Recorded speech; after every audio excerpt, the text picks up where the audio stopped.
With the release of Claude 3.7 Sonnet and Cursor 0.46 on the same day, I thought it would be fun to kind of do a little bit of a project here. And what we're going to be doing is we're going to be building a Slack clone with the new model and with the new cursor update. So we're going to jump right into this thing. I'm going to use the Shad CN CLI to start literally from a blank project here. And we're going to try and see how far we can get. I'm not sure how far we're going to go, but we're just going to kind of roll with it and see where things take us. So, like I said, in a lot of my videos, I'll normally start from my open source starter template. Again, this is completely open source free. This isn't like a promo or anything.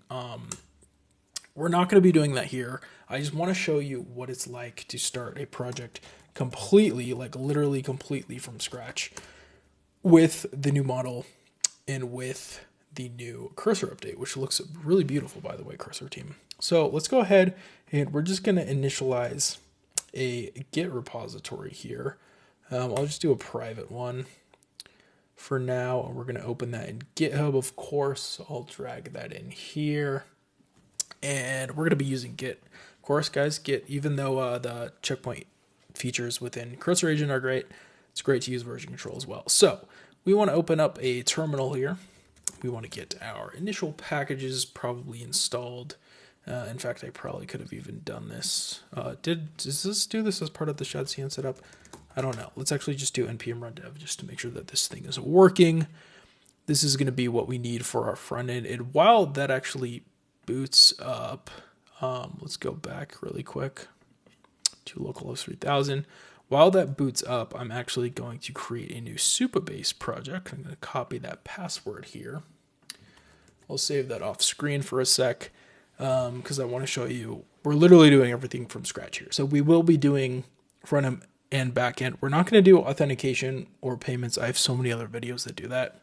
We just kind of want to get Cursor Agent with the new Claude 3.7 Sonnet model. We want to just kind of experiment and see what's possible. So what we're going to be doing here is we're going to start with a little bit of ideation. So I'm going to go grab this prompt we have on takeoff. We're going to need actually the request prompt, and we'll probably want the planner prompt as well. So we're going to grab this prompt. This is totally free. If you guys want to snag that URL, feel free. But what we're going to do is we're going to paste this into Sonnet. Actually, give me one sec. I'm going to create a new Obsidian file for this. We're going to call this Slack clone request prompt. And Slack clone, this is off screen. I'm going to drag it in here. Okay, so what we are going to do, we're going to paste this prompt in, and I just need to go ahead and add the idea here. I'm going to use Flow Voice just to do speech, text to speech here. So we're looking to build a Slack clone, so help me come up with kind of our feature list here. Okay, we're going to grab the entire thing. I'm going to move that to my other monitor, and we're going to send this to the new 3.7 model in Claude on actual Claude.ai. So what we're doing here is we're basically going to be working with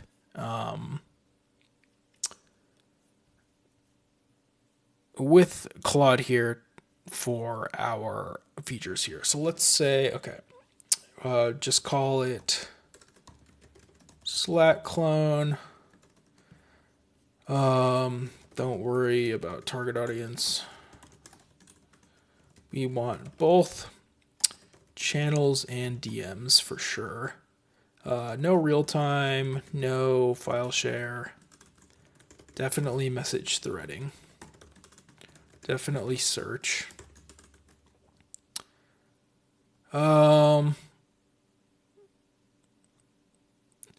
Yes on noties, no on profiles RN because no users or auth. What else did it say? Let's make it responsive by default. Just see what the styling is. Mostly just a clone. Mostly just a one-to-one clone. Speed run type deal here. Haha. No integrations.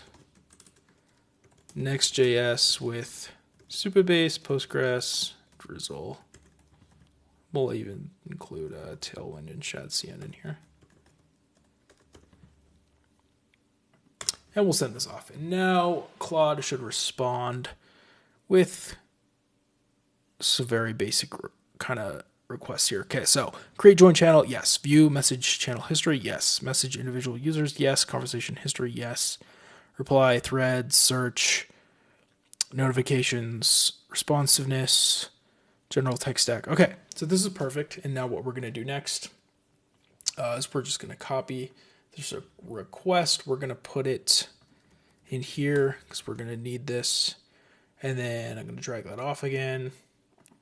And now we're going to go grab this planner prompt. I'm going to copy this guy in.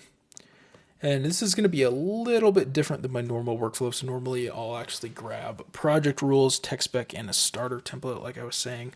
That's not going to apply here. So we're going to get rid of that. So I'm just going to go ahead and we're just going to do Slack clone. We'll get rid of that, simplify a little bit, paste this between these XML tags, and now we're going to get a step-by-step plan back from Claude. And we can edit that plan once it gives it back to us. Okay, so we're going to copy this entire thing, go to a new Claude instance here, send this off, and we're going to let this thing go to work. You're supposed to do the plan.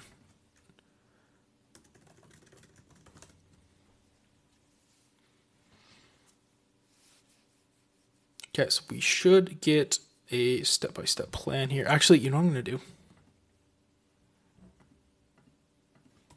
Don't include already done steps. Start from what we have. And what I'm going to do is I'm actually going to open this up in repo prompt. So I'm doing that off screen. I'll bring it in here to show you guys what I'm doing here. So we are going to have our Slack clone here. We're going to actually want to create a repo ignore file really quick. And then we're going to want to do project specific files. And we're going to want to ignore the public directory. We're going to want to ignore .unity.local. And we're going to want to ignore our favicon. ICO. And we should be able to go back to repo prompt, select all, refresh. We're going to sort from high to low tokens. This should be, let me just test this. Okay, it doesn't look like I got my favicon. It's because I did .favicon. Refresh that. Perfect. Now we're going to grab all of that code from what we just installed with the Shadcn CLI. Steps, we'll say steps must go in order that we need to complete them in. Reminder, we have a Shadcn. Oh, you know what? Let's actually do this, guys. We're going to actually go grab, the only thing that we are going to do is I'm just going to grab for my template the drizzle code here. And so what we're going to do here is we're going to create an actions folder here. We're going to create a DB folder here. We're going to create a db.ts file here and a drizzle.config.ts file here. So this is just basic boilerplate stuff, nothing fancy here. We are going to paste that in. We have no tables yet. We're going to want to grab that drizzle config code. And then we need a .env.local file. And this needs to be database_URL. And our Supabase project should be all set up by now. So we can click connect, go to ORMs, go to drizzle. We're going to grab this snippet right here, paste that in. And what I can do next is go grab that database password, which I will delete this project before I post this so nobody can steal that. And we're going to do our first agent instance. We're going to do /add open editors, create the npm I command for missing packages. This is going to get .uv, drizzle kit, all that good stuff. And then the only other thing we need to do here is in our scripts, we need to do exactly this, except add npx there. And we're just going to say, we'll make a init db commit. And then I'm just going to need to go bring repo prompt back in here. Okay, we're going to select all this code, refresh that, hit the copy button, drag that off for now. And now we're going to go back to Claude. Here's current code. And we're going to resend this with a little bit more context that Claude can work with to properly format our steps. Okay, so let's close a couple of these links. Let's clean up here. We can even close this chat. Okay, so what's happening right now is Claude is basically generating a step-by-step plan here that we're going to want to follow to actually build out the Slack clone. So you can see this is about 15 steps or so. So what we're going to do is we're quite literally just going to copy all of this. And I'm going to paste it into my Obsidian editor here. And we can kind of just like iterate through this plan. One thing Sonnet actually didn't do is it didn't. Okay, let's just say return as a single markdown block like the original prompt asked in that to-do format. We actually want this instead of as an artifact. We actually want it as just a markdown block here. So let's just have it write this really quick. It's going to make our lives a little bit easier here, which you will see.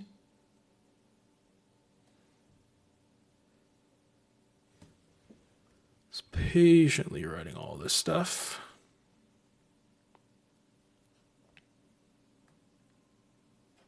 And then what we're going to do is we're going to go in step by step, make sure all of the steps check out.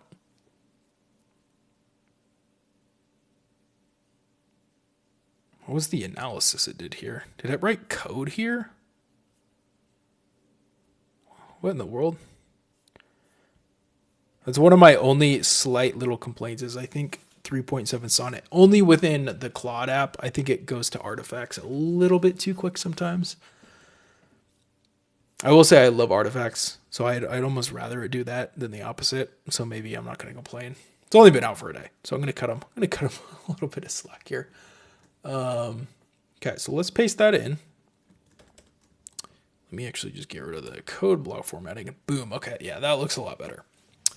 So, okay, so database schema.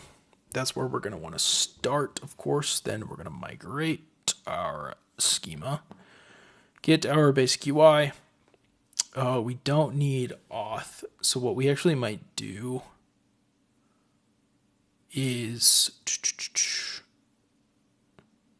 one of the weird things is that we're not going to have auth.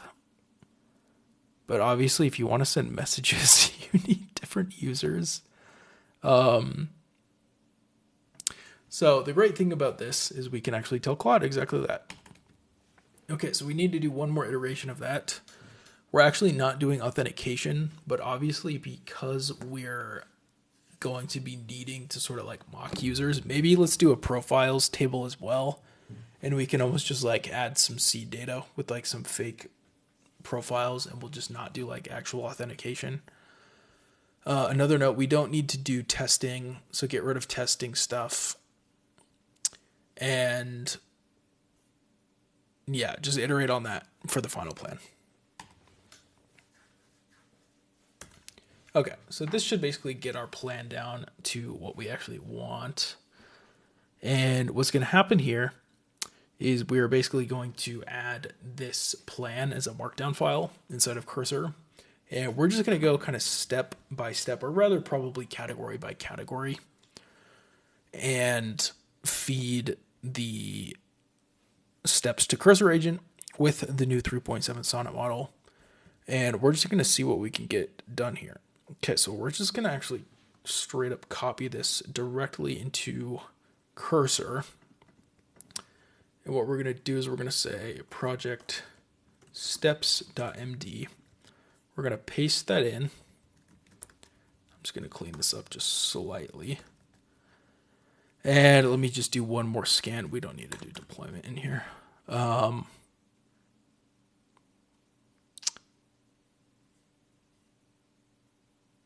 Okay, so everything looks good here. We're going to actually take advantage of .cursor/rules. And we're going to do a general.mdc rule. We're going to turn on global apply. So this is going to, this is going to apply all of these rules for every request. These rules for every request. We're going to say we are building a Slack clone. Find the steps in, and we're going to tag project steps. So what is going to happen is in every request we make to agent, because we have this toggled on, it's going to actually look into the steps. Work on whatever steps I tell you to work on, and only work on those steps at once. Once those steps are done, mark as completed, then stop. I will give you further instructions. Okay, so we're going to commit this really quick. Init steps. And now what we can do is we can go to Cursor Agent and we can say, let's actually bring up our steps just so we can make sure we're work on steps 1 through 2. I think that's just the database setup. And do the database step setup. And what we should be able to do here now is Cursor Agent with the new 3.7 Sonnet model should actually do every single thing that is outlined in these first two steps. So this method is really great for MVPs. This is really great for individual features. There's a lot of different stuff you can do with this. So as you can see, I didn't turn YOLO mode on. Perhaps I should have. We won't for now. YOLO mode and Cursor, by the way, just automatically runs these agent codes or agent commands for you instead of me having to kind of manually confirm them. So as you can see here, the channels and profiles database schemas are getting written. Okay, so we're using Drizzle with Supabase. Okay, and this is basically just Postgres with an ORM that allows for type safety across our entire app. So everything's going to be A, type safe across the entire app, and B, very easy for the agent to look up database schemas, which is very important if you want agent features to work well in a full stack app, which is why ORMs are so killer. Okay, so you can see it's literally just going through and writing all the schemas. It's getting this index file is presumably going to add to the database schema here next. Should add schema. Okay, so it's probably just exporting it from index. Yep. And it's going to ask us to generate the SQL migration file, which you will see right here. There's all our tables. And then it's going to give us the command for the migration, which we're going to run. And then if we go to our Supabase project here, we should magically see all those tables. Awesome. Okay. Error connecting to Anthropic. Resume, I guess. By the way, that's awesome error handling. Good job on good job on the Cursor team there. That's a great way to make that experience something that would normally be absolutely terrible into something that's not a big deal at all.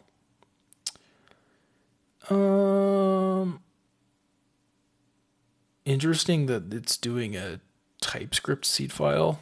That's kind of funny. It's basically asking us to do TypeScript execute on it. We should now have profiles seeded here. If we refresh. Great. Okay. So this should mark our step as completed. Again, this is a super killer workflow for features. I use this all the time. And we're just kind of applying that for an entire MVP. So what I'll do here is I'll say steps 1 and 2 completed. I'll commit my code so that we have a nice kind of little checkpoint here. Again, very good to use version control for a lot of beginners out there.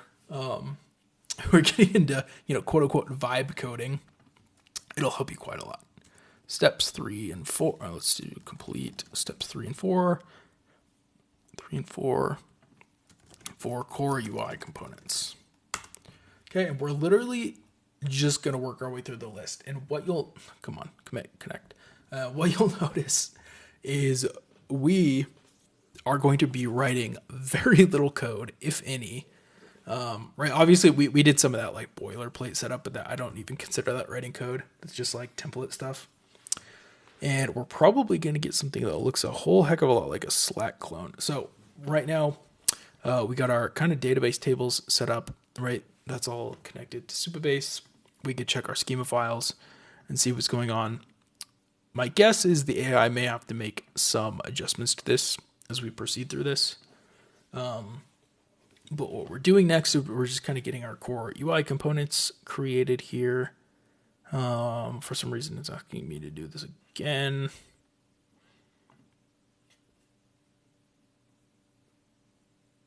Interestingly, it's doing buttons, all of this manually. So here's where checkpoints come in. So we're actually going to just click reject here. And what we should be able to do is we should actually be able to go, okay, so we click stop and then restore to checkpoint. And I'm just going to say make sure to use shad cn for the ones you can. We're basically, oh, please tell me cursor's not down right now. That would really not be good.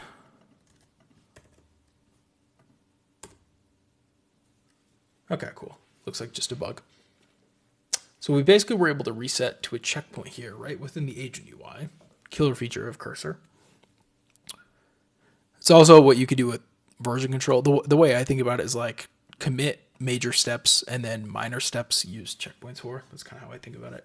But what's going to happen now is instead of generating all these components from scratch, we're just going to use shadcn components, which is going to save us and the AI a lot of time, which it doesn't seem to want to be doing.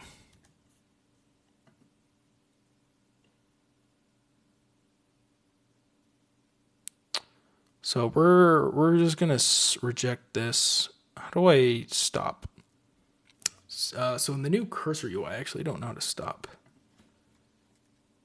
With the shad cn CLI, I'll even be a little bit more specific. I'm not entirely sure why.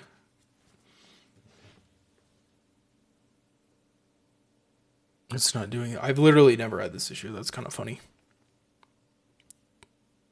This might be just a slight quirk of the new model. Maybe it thinks it can make a better component library. It's accepted.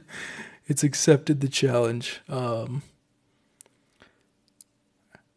Okay, so specifying CLI was apparently it's don't use -UI. Done used. That's funny. Okay. No, it's shadcn. What is it? Shadcn at latest is the command.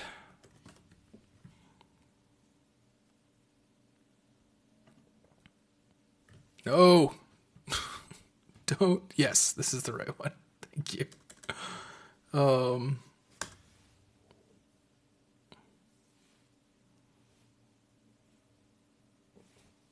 Just create one command for all the components. I don't know why it's like freaking out on this. This is normally what you get every single time. I don't know why it's like struggling with this. I guess one of the things I'm used to is I normally have cursor rules file with front end rules that probably specify that, and we're not doing that in this project. It's been a while since I've started from like scratch and not from like template scratch. which are like two slightly different things, to be fair. So, like I was saying earlier, though, the model's only been out a day. Same with the cursor integration. So we'll give them a bit of grace here. So you can see we're doing like a sidebar component. It'll actually be able to iterate on these linter errors, which is something that's really cool about Cursor Agent. Really like that. Getting chat layout. Okay, so it's basically just building our entire UI as outlined in steps 3 and 4. Okay, so we got kind of our core components, and then we'll sort of get these, the layout, the sidebar, the header, and the chat layout. Okay, and you can see it's going to get some linter errors, but it will continually iterate on those. This is why TypeScript is so great, by the way. Not to be like a total TypeScript shill here, but TypeScript is incredible for working with LLMs.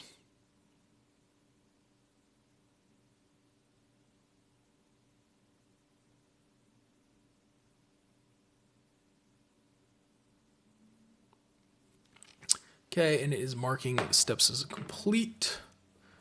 And I wonder if we go to our Slack clone here. I guess technically we don't have the page yet, so we'll have to wait for that. But what we should be able to do is hit accept all, close all those, and we'll do steps 3 and 4 complete. This is 19 changes. Okay, obviously some of those were CLI, so that's not as crazy as it normally would be. And then what we'll do is we'll go to project steps, and we'll reset our agent here, and we'll say do step 5. Okay, because we're basically trying to go category by category here. Is sort of what I'm shooting for. So that way, like the steps it's working on are like coherent and cohesive, which should probably result in better results. One of the cool things about Cursor Agent here is it's doing a lot more searching in the new update here, which is like much more representative of how a developer would actually work, which you would think would result in better generations.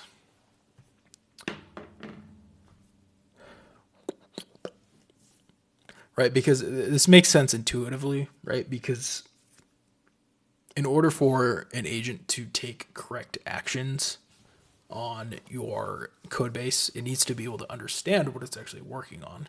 So if you reset your composer instance, it needs to like kind of load in context. It kind of has to go through this like onboarding process. And it looks like it has gotten enough context of what's going on that it can now work on step 5, which is going to be adding some of these profile management utilities here, it would appear. Makes sense as a user, I want to be able to update my profile. It's a pretty core feature. It looks like it's doing like a really lightweight auth system here with some cookie stuff. I could probably tell it to not do that. If that becomes an issue, we'll worry about that later. I'm not going to worry about that for right now. Should be creating our server actions here. So if you're not familiar with like server actions in Next.js, just think of these as like API routes, but written as functions. And all of this code executes server side, which is why they're called server actions. So it's a really nice way to, you'll see it's basically going to write all like the CRUD code, that you would see in like a typical like REST API or something. But it's going to do that in just like typical function form, which I personally think is great. And then I'll save API routes for more complex things. Okay, so we should be getting our new page here. Yeah. What are these? Are these like, is it pulling this in from, that's got to be like, okay, yeah. Some sort of API that it's using. I was like, if those are SVGs, that's kind of crazy. Okay, so let's accept all of that. We got 6 changes here. Step 5 complete. We'll sync that up. We will create our new composer instance. We'll open our steps back up. And I think this is a bigger step, right? This is going to be steps 6 through 9. Okay, so we're going to do 4 steps. Complete steps 6 through 9 for all of the messaging steps there. Okay, and now agent is going to basically do everything in 6. Okay, so channels, messages, threading, and DMs. So it should hopefully be able to handle this just fine. Nothing here is like beyond the scope of what 3.7 Sonnet should be able to handle. So you can see it's kind of going through its onboarding here where it's going, okay, let's figure out what's going on. Right, like reading the schema of the database is obviously very helpful. I can't remember. I may have mentioned this already, but the new cursor point 0.46 update is the agent just behaves much more like a human dev. That's like one of my big takeaways from it. So you can see we're probably going to get actions for everything. So it'll be interesting to see how it works here. My guess is it's going to kind of do step 6 and then step 7 instead of doing all the actions at once, which is certainly what looks like is happening. And so you can see like passing this entire plan is so helpful to the agent because instead of just passing a singular step, it's having some context of like what it's already done and what it needs to do in the future. So like, right, this is how like you as a real human work, right? You have like kind of full context of a project in your head, and then you go into that individual step and work within that step, having the context of the broader project, which is kind of what this does. So like I was saying, I'll use this technique pretty frequently for features, and presumably with both the new cursor update and the new model update, it should be considerably better.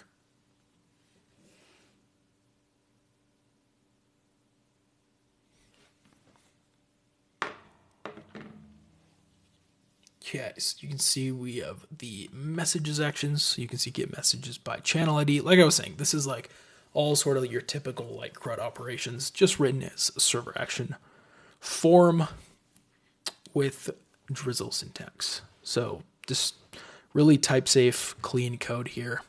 Very easy to read and write. Getting some message components, which is awesome. Love to see that. All right, handle delete, handle reply, handle edit. Just doing every single thing that we would want to see. I kind of like all these. Let's be Charlie Brown. I suppose we don't have the select functionality yet.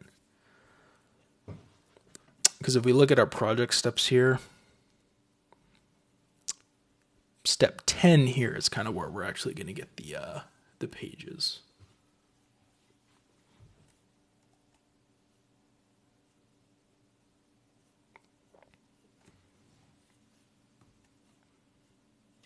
Oops, resume. Hopefully that I was reading the the steps. Hopefully that wasn't just sitting there for a while.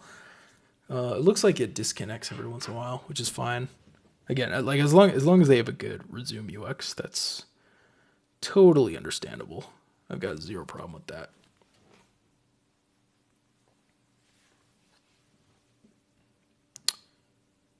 Thread actions, all of these look good.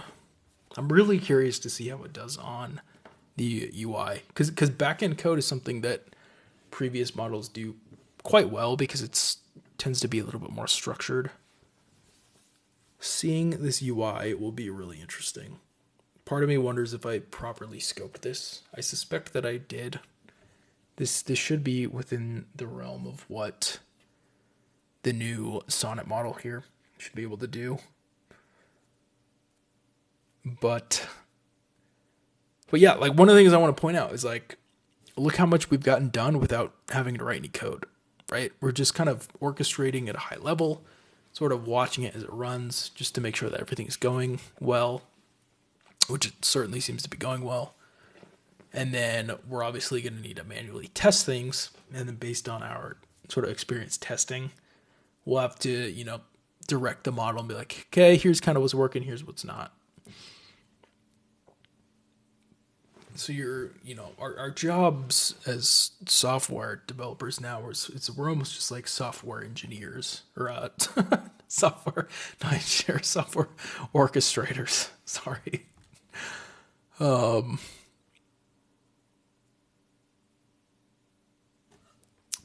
You can see some of the cursor XML parsing here is getting a little weird. That might be something that they have to figure out there.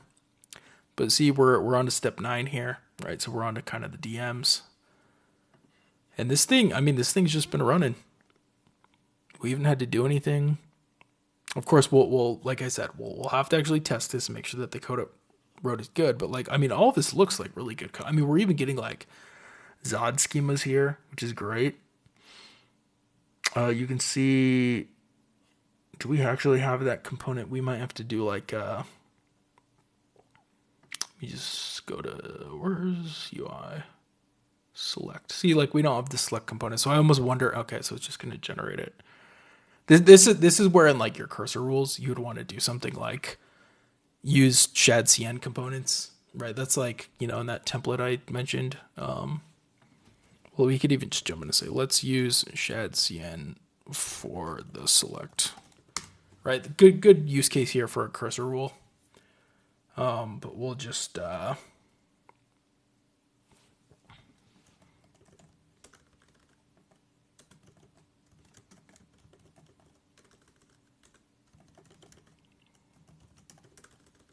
add select. We're just going to kind of help the model out just a little bit here.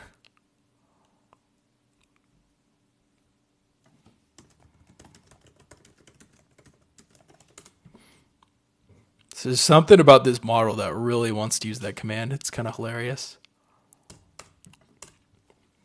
Again, super good use case for a cursor rule. You have your front end cursor rules, and that's going to take care of that issue for every single request. So that's not like anything anyone would need to be worried about. Okay, now it's getting back on track here. Slight little detour there. So, by the way, like what you would do is you would literally, just like we did that general MDC file, you do like a front end one. So like in my open source app template here, right, you can see like my front end rules for this template. It's like 140 lines. You do something like that. Not difficult to do.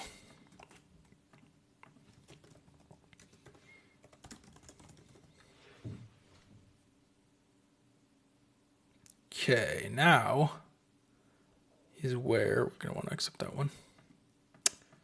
Now is where the fun begins. Complete step 10. And we should actually get the pages. Okay, so the pages are what's going to actually allow us to test what's been going on here. So we're going to get a homepage. We're going to get a main app layout here. We're going to get a dashboard page. We're going to get a channel page, a DM page, a thread page. Part of me is like, some of these should probably just be pop-ups, which the important thing is to get the functionality actually working first, and then you can kind of iterate on the UI stuff. I might even, just for the purpose of this video, skip these other steps because this is kind of like polished stuff, honestly. We'll see here. We'll see how far we get with step 10 here. Because the point here is I just want to show like a kind of a vibe coding session. You know, like a big part of my job. So like, I don't know if people know this, but like full time I have a company called Takeoff. And we do a lot of like teaching people AI skills and how to code and build with AI stuff. And so a lot of people will like look at some of the stuff that's going on here, right? Like look at our full stack app course here, you know, and they'll see all these, you know, they'll see like back end auth payments and they'll get like overwhelmed. And then it's like, guys, even if you're a beginner, you don't need to like have experience to join like Takeoff or start doing like vibe coding and things. Like, look at what I'm doing here. You just need to be somebody who can think clearly and work with AI models. You know, and it's kind of like a Trojan horse for coding skills, because what happens is you get people doing things like this, and then they'll start to actually like dive into, you know, what is, you know, they'll make like a nice front end, and then they'll be like, okay, well, how do I get data to work? And it's like, okay, here, like now we'll teach you back end, right? And it's like, don't be intimidated by this stuff, guys. Like AI is so good now. You have these AI tutors that can teach you anything you want. There's never been a better time to learn. All right, and that's a big part of why I do videos like this, because it's like, you have this idea and you're like, well, I could never build like an app like Slack. And it's like, well, actually you can. Because you just tell an AI to build it for you. You break it down into steps and you do what we're doing here. And voila, you have your app.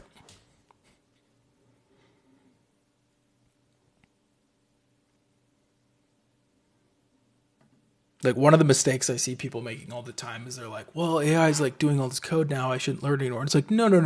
It's literally the complete opposite.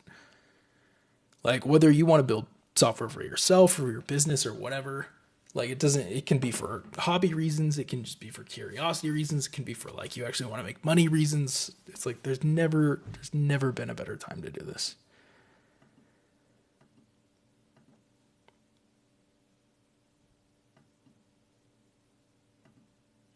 It's a lot of connection issues though right now. I'm sure that'll get smoothed out over time. Like I said, hasn't even been 24 hours yet since all this stuff has been public. We don't even really like need cookies.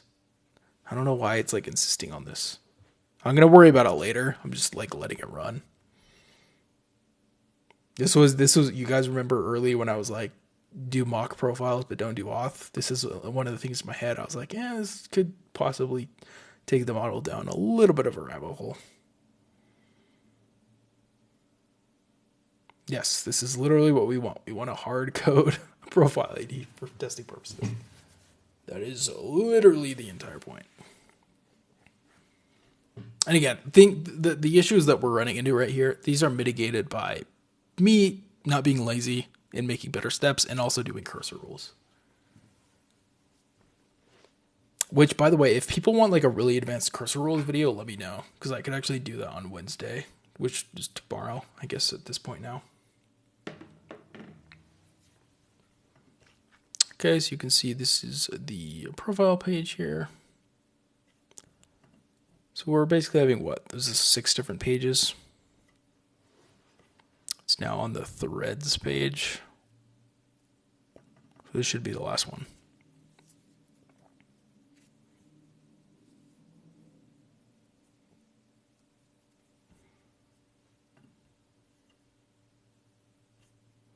Yeah, this cookies thing is going to be annoying.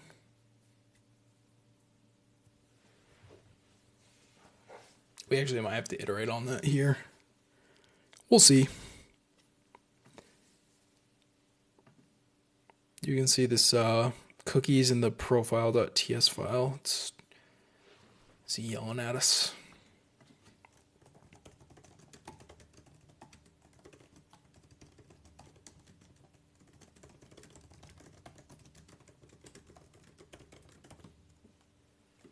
Okay, so it's going, and I'm just going to send this one more follow-up just to have it clear this up just a little bit. This will save us some headache when we actually get around to testing.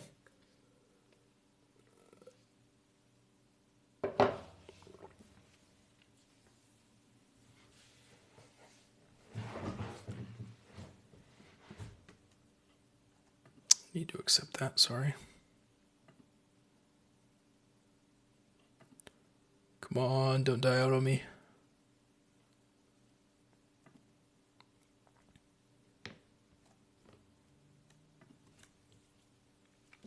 All right, see how it's referring to Next.js 14. We're using Next.js 15, which again is a great use case for a cursor rule, but that's a little bit beyond the scope of what we're trying to do here. So we're going to kind of keep things simple. I'm going to keep the main thing here.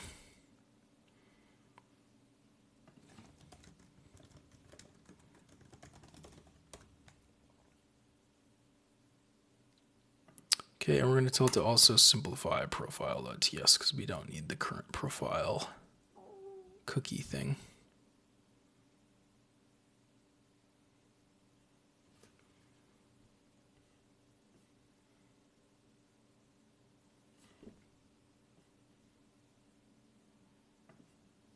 Okay, so let's go ahead and see what we can do here. So we should be able to go into Charlie Brown. And then what is the page going to be for our actual chat here?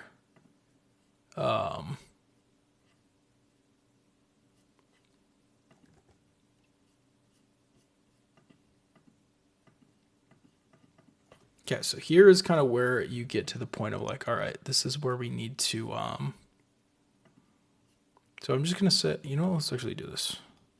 I just want to make sure this isn't like old build. This can happen sometimes. It would make a lot of changes. Select your profile. Okay, so we'll just figure out where this is at. We'll actually do we're just going to save this. We'll say step 10 just to save our progress here. We're going to send a screenshot that just says, we're going to literally do the dumbest thing here, is we're just going to send that and say, okay, we selected a profile. Now what? I'm just trying to simulate like what a beginner would experience here.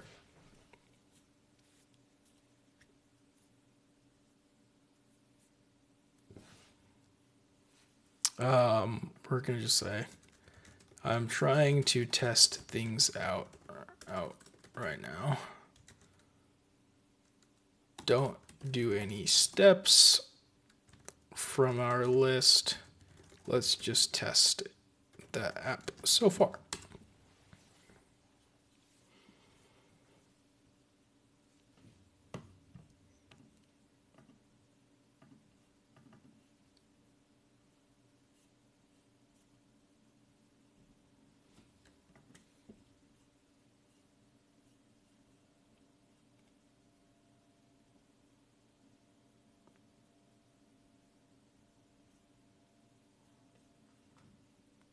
So all of the profile components here, right? So what we could do is search for profile card, which is in the select profile form, right? And then it's like, okay, well, where is this component? And this component is going to be here. So one thing that's happening is we have basically two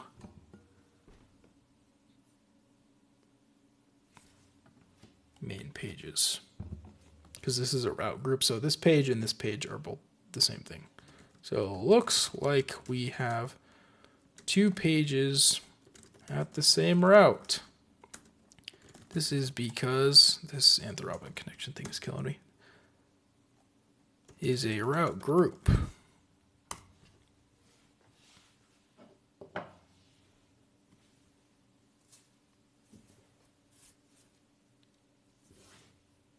And boom.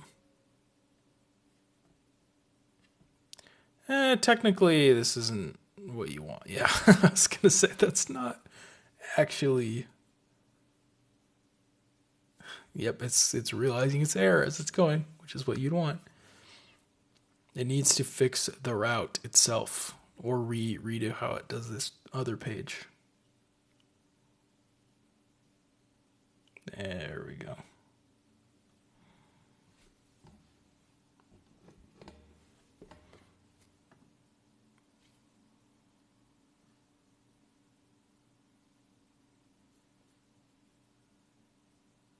So if it can get out of this issue, this will be very, very good here.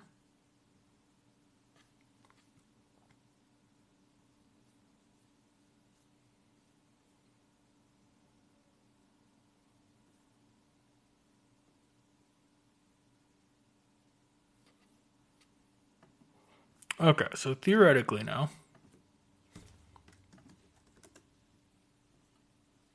okay, so we have a little bit of a sidebar here. Looks like we don't have our profiles page. I thought we did. Okay, so they're okay, I see. Settings, we don't have a settings page. Okay, so if we go to general, invalid UUID, that makes sense. Random. So one of the things that we'll want to do here is we're going to want to do a little debugging. So let's go ahead and pass this error. You just tell it to fix this.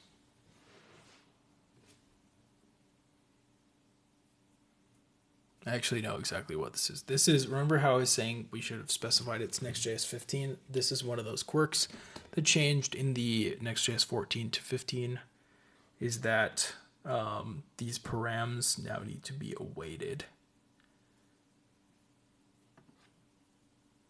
which isn't really in a lot of training data. This is one of the annoying quirks about some of these models, is you do in fact need cursor rules to kind of solve for some of this stuff, which to be fair is a very effective solution to this issue. But I'm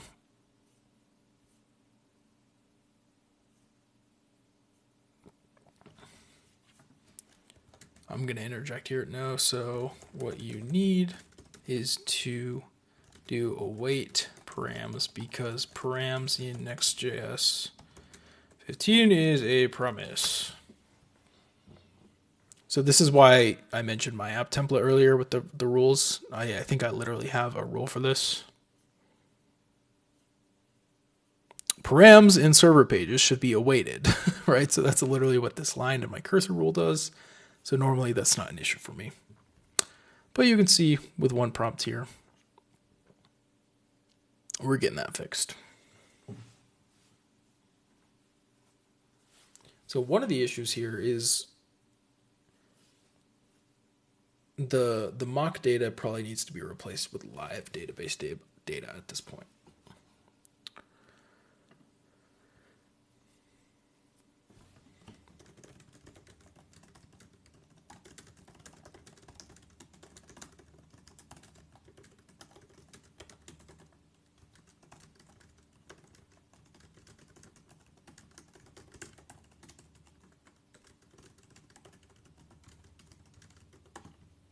Okay, so the next thing we're going to do here, after we accept this, because that should take care of our error, is we do want to make sure that we actually get live data.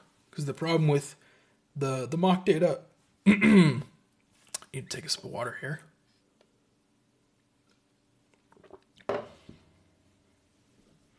Is not really going to work because the data's not real. So what it should do is it should update our seed. Good stuff. That looks good.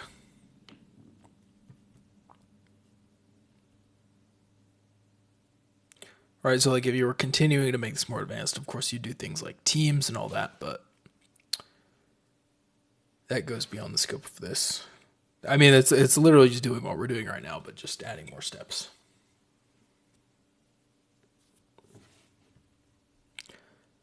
Okay, update channel page, use real data. That is killer. It should hopefully ask us to run the script. I would also love if it gets rid of all this mock data, which it looks like it's doing. Yes, and it's getting the actual queries in. Boom! Exactly what we want. Run command, should get seeded successfully. And then in our Supabase, we should have a bunch of mock data now for each one of these tables, except apparently for threads, but that's fine. We could always ask for that later.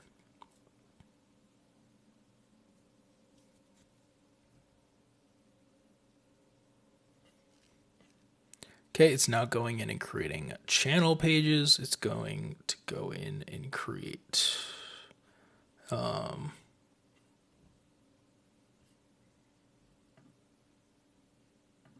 just go home really quick. Okay, channels. So these channels are now like actual channels, which like if I click in general, you can see we're getting like some double layout sidebar stuff that's very easily fixable. But if I just wanted to say hello and send this off, we should now get that. And then if I refresh this, we should get that persisting, which we do. Let's try and delete that message. Very clean, optimistic updates, I like that. We should now, if we go to messages, we should see that intro one is gone, which it is. Okay, so everything looks good. I wonder if threads works. Okay. So again, this took us to a different page. I mentioned this earlier. We'd want to adjust that. But if we then went back, okay, so you can see like threads, right? This would be an area where you'd go, okay. In fact, look, why don't we literally just do that right now? So thread messages don't load. We actually probably want a new composer instance. Some of my hotkeys are getting messed up from the new update, by the way. Save. We're just going to do a lazy save commit. So thread messages don't load in the channel and display. Let's tackle that. Pretty simple.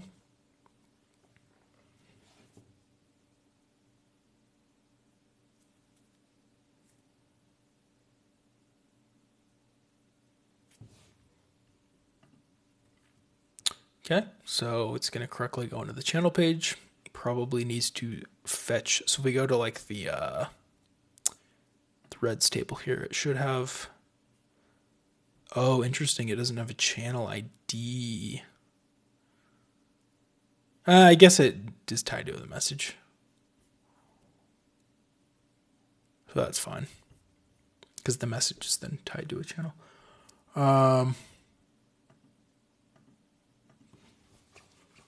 It's more of a depends how you want to do the queries there. But we won't we won't talk about query optimization here. If you want your queries optimized, you just ask the LLM.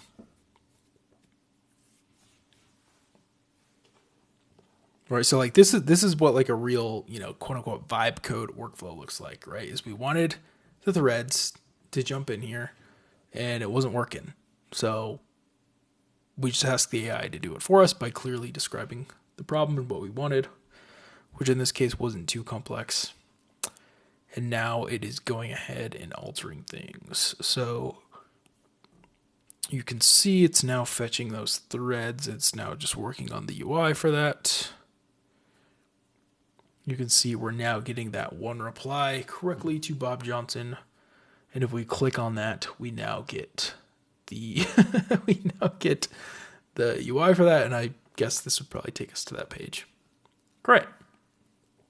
So another thing that we can do is we can fix this. So we could do a commit here. It says fix thread bug. Fix thread bug. Now it's like, oh my goodness, like this UI looks terrible. Not a problem. New agent instance here. Screenshot of this. OMG, this looks so bad. Ag, please help me fix the issues. Okay. And you can see if we click in, you can see there's our image getting passed to the model. It's going to very obviously see that we have two sidebars here. It's going to see like, oh, this text is grayed out. It's going to see, oh, your message input down here looks nasty. It's going to basically go in, read all the code, figure out what it needs to fix, and then fix it. Very straightforward.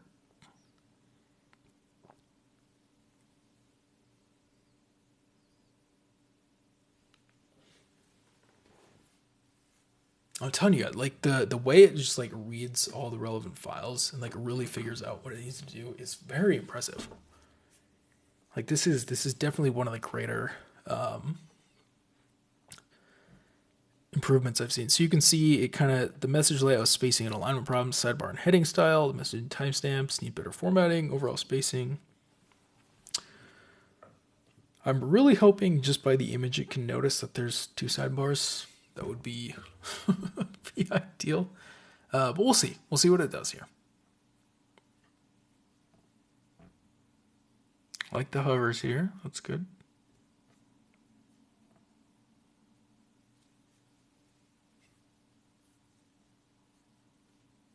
See, it's like tweaking spacing a little bit. Like some of these things are minor, but like, the minor stuff does add up. Oh, nice little profile. So what we can do, like especially on UI, is you can just kind of like iterate over and over.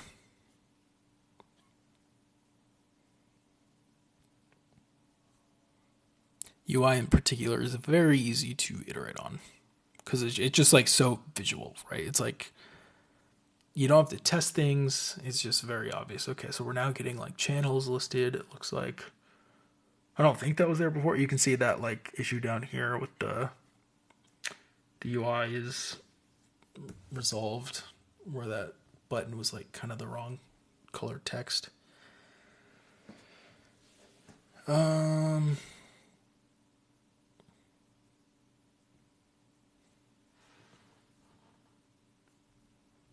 Yeah, I would say, wouldn't you guys say this is going pretty well? Considering we're not writing a line of code and we're just orchestrating this entire thing.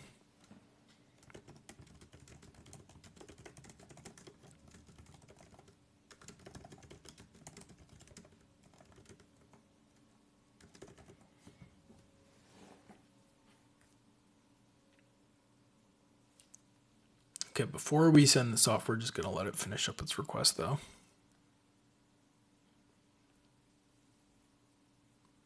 This is the kind of thing that, just based on image input, I really want these models to be able to figure out. Because like any human looking at this can immediately spot the biggest glaring issue with this is the double sidebars. So it's one of those things that I would really like to see models and agents handling correctly.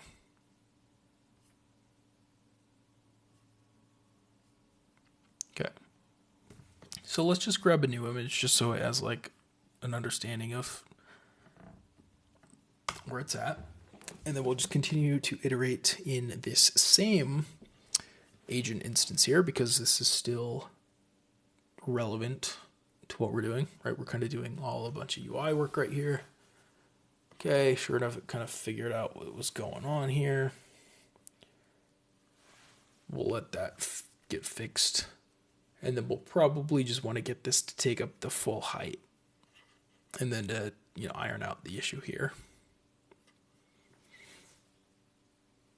And then we'll be cooking.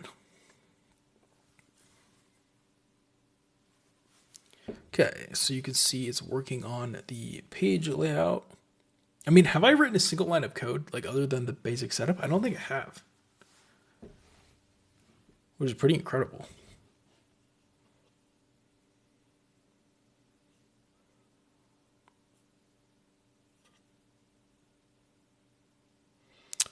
Okay. So we should probably just be able to take a screenshot one more time and we'll just get this ironed out and then test a couple of the features.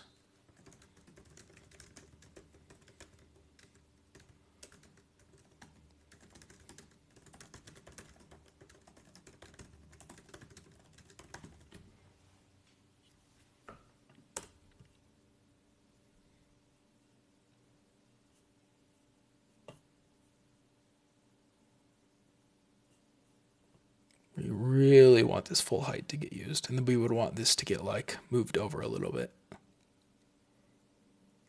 If we can do that, I'll be very happy. You can see it's going into the layout, which presumably is... Ha ha ha ha! Okay, this looks great. I would love for there to be a little bit more padding here on like the messages thread.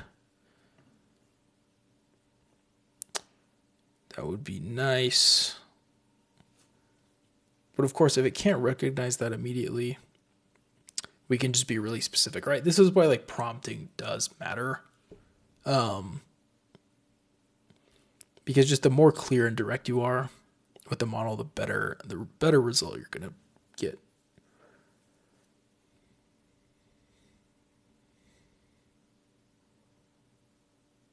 Okay, message list. Come on. Do the padding based on the image. Again, like this is something I just really want to see models get better at is can you... Okay, so we got a little bit better there.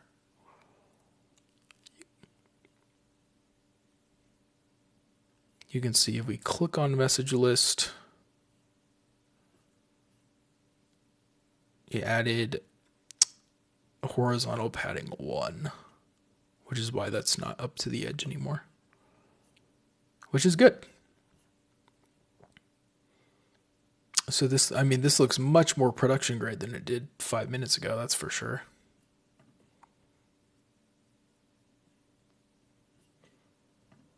And then it's just going to update the message item, apparently. One thing that I don't like is I don't like that you have to hover over to see the thread messages. But again, that's just something we could easily iterate on with the model. Like, this code is really good. Like, this is all like clean. It's well spaced. See, we even got a little bit more spacing, which I'm guessing happened within, we look at these classes here.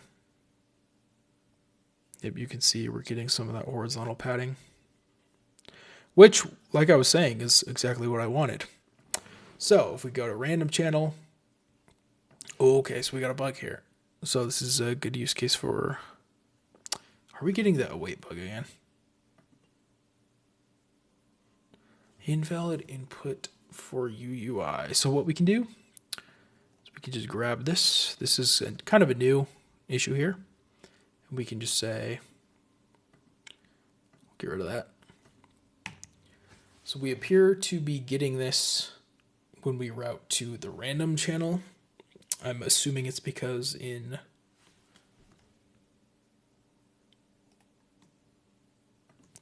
so I'm not explaining to it what the error is. I actually want it to figure out what the error is on its own, which is why I stopped there. So this is like probably the last thing we'll do here, just because I'm just trying to show you what like iterating on stuff is like with the new model and with the new cursor update. So my observation is that this should be /channel/ the ID of the channel as opposed to its name. Which in practice you could just tell the model that and it would fix the issue in 2 seconds. But I'm just trying to see like, okay, can the agent actually figure out like what's going on? So it looks like, okay, it looks like it's handling links improperly. The channel links are hard-coded with string names instead of UUIDs. Boom. The agent did, in fact, figure out what was wrong. And it should now be adjusting.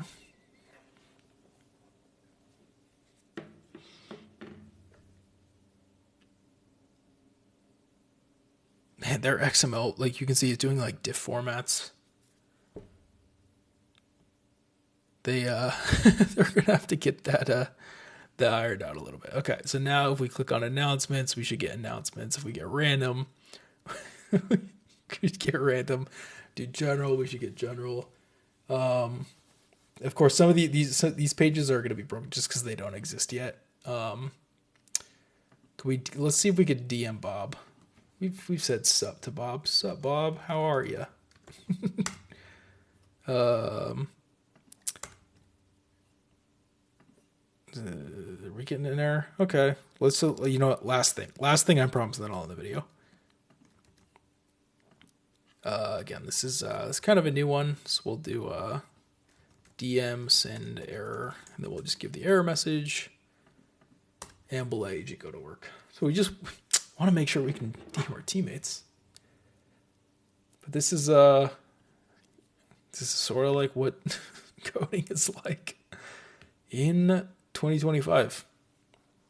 And the great thing about it is like this is approachable for beginners.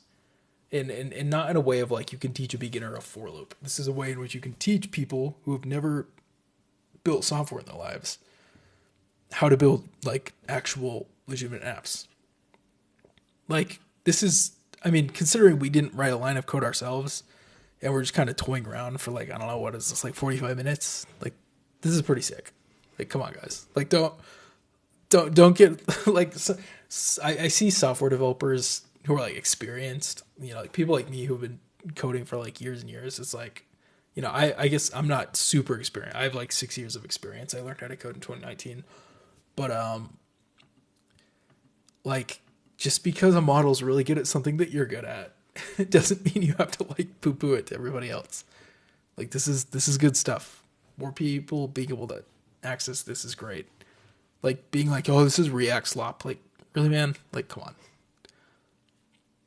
the idea that anyone can create software is cool. And if you think that's dumb, you're just no fun.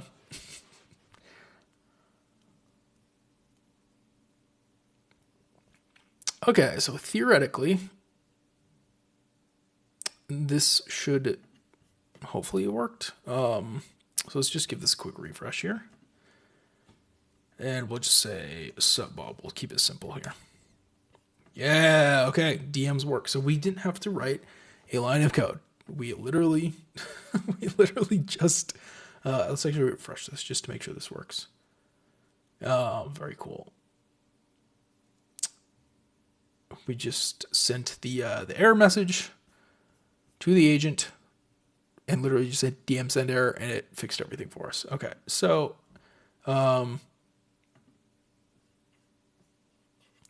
again, there's all these like pages I could sit here for hours, right? We could literally make this like as high quality as we possibly could, but I got to end this somewhere. So hopefully you guys found that somewhat interesting. It was actually less involved than I thought. In a lot of ways, we just sat here together and watched Agent work, which hopefully for some of you who are intimidated by building apps are now less intimidated, and you found this empowering, because the entire point of me recording this video is to show you that you can actually build stuff that's very useful with an agent, and that you can continue to iterate, and any little idea you have, any little bug to fix you need, the models are just getting so good now, and the tools that those models are wrapped by, like Cursor, are just getting so good that the only thing and let's actually end with this. Let's end with a Karpathy tweet. The only thing separating you from all of the ideas and the dreams that you have in your head is agency. Agency greater than intelligence. You now have unlimited intelligence at your fingertips, especially when it comes to kind of full stack software development. So be somebody who acts, be somebody who takes action. You now have no more excuses. You have powerful models, you have powerful tools. Take advantage of them. I hope this was helpful in some way. See you guys later.